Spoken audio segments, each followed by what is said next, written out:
অবশেষে mission complete. শ্বশুর বইতে যাচ্ছি আমরা, শ্বশুর ফুল তুলতে।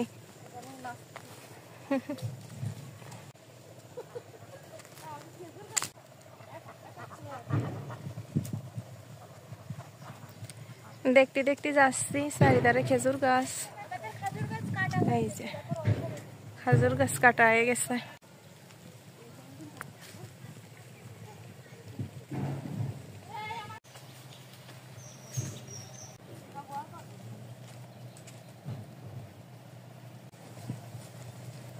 হাঁটতে হাঁটতে যাচ্ছিলাম শ্বশুর বইতে, খাল পাড় দিয়ে যাচ্ছিলাম। শুক্রবার মানেই আটা আটি, খাওয়া দাওয়া, ঘোরাঘুরি, দুনিয়ার রাজির কাজ।